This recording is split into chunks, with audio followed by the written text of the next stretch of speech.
Really? 400 grand. I'll give me some of that. I can't just give it away, Matt. I've spoke to the fella and I don't know that it will be legitimate to keep the money. A cardboard box arrived at John Knoll Management Offices, 400 grand in the box. Cash. Cash In £50 money. notes. I think it's in 50s. I've not looked at it. You know me, I'm old Russ. Honest Hang on, Russ, and can't what be did it corrupted. say? I need to talk to... It's a handwritten note saying I need to talk to Russell Brand about the forthcoming election. So you know I'm serious. Here's 400 grand in a box. And what have you done? Still in the box. What? Well, Let's go shopping. Why are we standing around here doing a podcast like schmoes? Actually, you could pay for me to have an MRI scan. It's not my 400 grand. I'm not keeping it. I can't I've already keep spent it. most of it in my head. Look at you, Why idiot. can't you keep it? Well, we involved the police. We involved the police. You ninnies. I wouldn't have done it. I wouldn't have. You know me, mate. I'm moody. I'm snidey. I'm a double dealer. I can't be trusted. But they called the police. Look, I'm in the public eye. I can't just take boxes full of hundreds of thousands of pounds. Podcast from the Bahamas. Yeah. Live from What's the legal Bahamas. implication against The you? old Bill got involved. I mean, I never would have involved. No, I like the police. I like having the police force are going to come back to the people. They're going to work for us again. Viva la revolution. But like the police said, like they come and checked out the situation, and they go, it's not illegal to give Russell Brand 400 grand. I mean, it's unadvisable, but it ain't illegal. But now the bloke's missus, he's like, no, he's had an episode like this last year. But what? Who did he give it to then? Alan Carr. Last year he gave it to Julian Lloyd Webber. He said Julian Lloyd Webber's the man to take us forward. Oh. No, he got like 400 grand in a cardboard box. I mean, I've not looked at the 400 grand. That's a lot of money. I don't think I've ever looked at that. That's only a little bit short of what the KLF set on fire to make a point. We could do that. We could. They burned £1 million, didn't they? They burned £1 million, the KLF, to make the point. That Where are they now? Yeah, justified and ancient. The KLF there. That's amazing. Yeah. Why don't you do a jingle just so it feels like a real podcast? It's like Nans, but young. What is this? This is something Young specific Nan. about young Nans. Young Nan!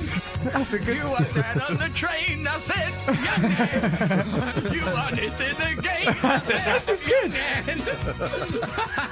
Have you got a young Nan? I'd love a young Nan. That's our new item, Young Nan. I mean, I just don't know how to perpetuate it. Have you got anything on a Young Nan? And Well, it started off with me seeing some girls on the train knitting, and they were young. Young Nans! Just other examples of, That. you know, people like, you know, losing those. Like, how do you sew on a button? Do you know? No. Have you ever kept a tissue in your sleeve for under? Now you're I a did father. that, yeah, to my son. I did See, that. you're a Young Nan. But I didn't like that when I used to have it, because you'd have a lump in your sleeve and it was all wet on one side. Itchy as hell. Yeah. 400 grand in a box for Russell Brand. Can't we have that as a prize to give away? You can win 400 grand. For a jingle. Oh, we've got to get that. We've got to get the guy on. We could have people killed with our 400 grand. I'm surprised you went. I would have just taken it. And never mentioned it again. Never mentioned Yeah, but that's it. because I'm actually, in spite of appearances, ethical man. I don't want 400 grand in a box. I do want it, actually. But, like, I can't If keep you were 400 grand. poor, if you had no money, Yeah. you'd keep it. Once when I was doing a stand-up gig, I'm sure I've told you this, I did it at a student union, me and my mate Carl. They went, here you go, here's your sandwiches. And they gave us like a bag of like supermarket sandwiches and like a couple of drinks to go and have while we waited for the other lad who was a comedian to finish his set on stage. You're wincing, Matthew. I'm in a pain. You're It's all right. wincing in a chair. Take some drugs. Why don't you take some Valium? Because I'll be all like tired and Good. weird. I'll rope a dope. I've got to drive I'll my run car rings later. round you. So what? Oh, I'll take the take a risk. Valium. Chance it. Ooh, what's the kicking time for a Valley? It's quite quick, especially when I snort it. Matt's going to snort a Valley now on the podcast. So No, I'm not taking. You're just egging I'd me on. love Mate, a take Valium. drugs. Can I have a look at him? You're not allowed to look at them. 400 grand these cost. Cheapen up the price. I'll take them. Give us those Valleys, man. I need them bad.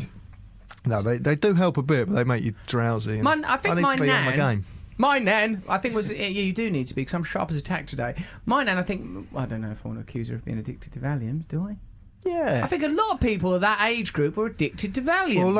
Well, housewives were all addicted to speed at one point. The soppy, lovely old ducks. Those silly old duffers. They used to give her amphetamines, didn't they, for Mother's Little Helper? Or was that gin? I think that covers it all. Yeah. So I got once when I've done a student gig anyway. I'm trying to tell you, they gave me a bag of sandwiches, and in the sandwiches, like at some university, I'm in Warwick, say for example, it was like £2,000 in cash or something like that. It In might the have been free. sandwiches? in an envelope with the sandwiches. Oh, right. That day, the student union who had put on the gig had collected these subscriptions, right, in cash, but it was in sort of relatively large notes and stuff. It was $3,000 in an envelope, and I couldn't believe it. That someone like I looked in the sandwiches and there was an envelope. I looked in the envelope, there was money, and like just without thinking, just put it down my trousers. I would have. And the sandwich, which was less justifiable, but like, you know, I just thought, oh my God, I've got this money. And then I told Carl, I goes, Carl, it's like it's $3,000 in this thing. I mean, what's going on? We've got to nick it, haven't we? He went, yes, we have. We've got to. It's our obligation. And then, like an idiot, like a braggart, boastful idiot, I told the other comic that was on the bill, got $3,000, dear. And they went, you've got to give it back. You can't keep it. It's not right. It's not. I goes, you can shut up. I'm having it. This was given. I think I literally said, God wants us to have this money. I got there much too quickly to the like God's in charge sort of situation. Like, and then he goes, look, and earlier in that day he told us that he had cheated on his girlfriend, right? And then his girlfriend was travelling back with us in the car. He was giving us a lift back to London. You have to give it back. Yeah, and he was going like, it's just dishonest. And like, it went on. We were arguing. And then each of us was going on doing our sets, and then coming off again and carrying on the argument about the money. Like, I probably had a terrible gig. I mean, I was rubbish then anyway, but I would have had an even worse gig because I was in the back of my mind, all I was thinking about is the money, and Carl was looking after the money. I go, don't give the money back while I'm on stage, will you? And then we like sort of come back off, and then we travelled back in the car, and he was, and the other lad like was going like, we've got to give it back. We all had the same manager, this fella called Nigel Clough. We've got to give the money back. We've got to give it back. And me and Carl was going, yeah, but what? Carl was approaching it like an intellectual exercise, as you can imagine. Carl Theobald, the actor out Greenwing, right? He was like, but what is ethics and all that? You know, even though Carl was just from a normal background, he was like very sort of approaching everything philosophically. That irritated the other geezer. Oh, this is just like a game of chess to you. Well, this is life. And I goes, yeah, he does see life like a game of chess. That's the way he's always been. And like, but I was just hard keeping the money. And then the guy goes, look, we can't. It's dishonest. And I goes, and then the girlfriend was in the car at this point. We're driving down these country lanes back to London. And I goes, oh yeah, well, if I knew something dishonest about you, mate, I wouldn't spill the beans. Sometimes you've got to keep your trap shut, right, like that. So because I knew this thing, and he shrieked the car to a halt. He goes, I've got to talk to my spiritual advisor.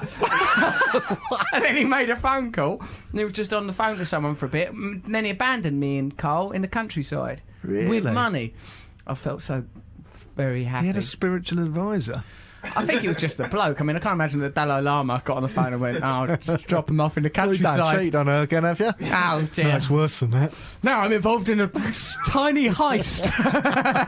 A tiny accidental heist. So we had the money, and then we got back to Carl's. He lived in Clapton Pond at that time, and lay out all the money on the floor, except for the bit that I'd already sidelined and nicked for myself to cut it out of a 50-50 split. I was such a snidey little bastard then days. Any drug deal I did, I was like, oh, yeah, I'll score for you. Then mine, most of the people I did drugs with was basically snorting Rennie indigestion tablets. Really? Nasty little bastard. Minty, this Coke, isn't it? Yes, it's minty. It's the craze of sweet of the nation. How's your tummy? It's very settled. Very settled. There you go. Goodbye, sir. I'm feeling paranoid.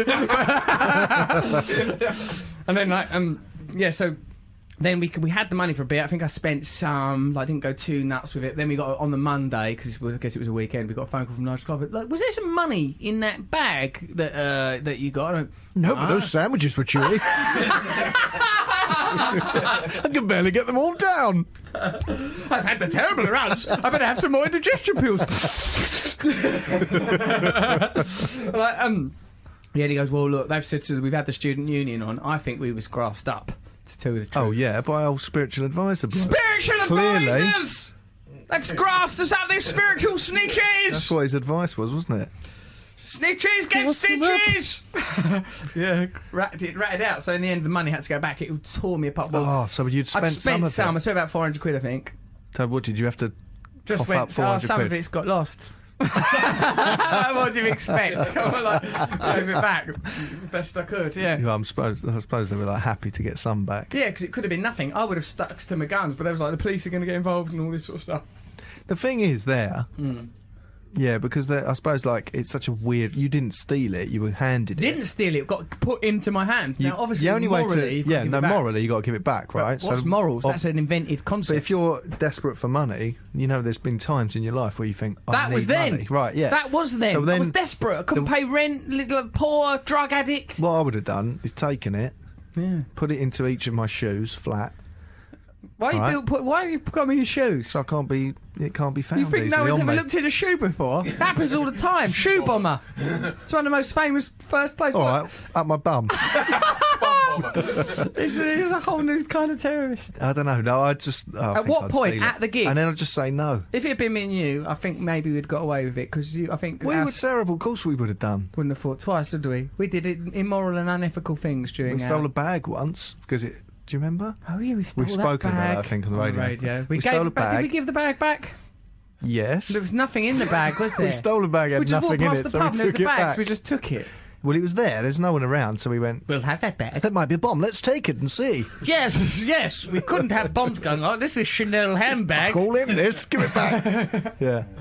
No, when you've got no, like, someone, you know, I think that's a thing that people say, isn't it? You can afford to have morals when you've got money. Yeah, I can afford them now, so that's why I've not nicked that 400 grand or any part of it, and I'm going to give it back because I think it's just trouble and waiting. Well, it sounds like it's come from someone who wasn't in their right mind to give it. Yeah, that's right. Look, mate, you're not in your right mind. There's your 400. I'm amazed that someone so nutty has got 400 grand. That's the impressive especially thing. if they give it away that easily. I mean, that's a weird space to be able to get 400 grand and to be willing. Well, you know the conditions are. I've got to run in the election. I'm not prepared to run in an election. Well, how much you have to I don't pay know. for? I don't think the 400 grand's to do with that. I think Probably wouldn't go very far, would it? Not in a proper campaign. No. I don't know if that's to spend on the election. I thought that was just an Oh, right, incentive. yeah, well, he said this is to show you that I'm serious. Yeah, well, what you've shown me is you're eccentric. Yeah, I'm giving it back, Matthew. I'm giving it back. I can't keep it. It's burning a hole in my soul. But do introduce me to the guy, because I've got a few things, ideas to pitch him. Oh yeah, you'd be leached right onto him, wouldn't you? Yeah. You'd limp it right onto him. Oh, yeah. You'd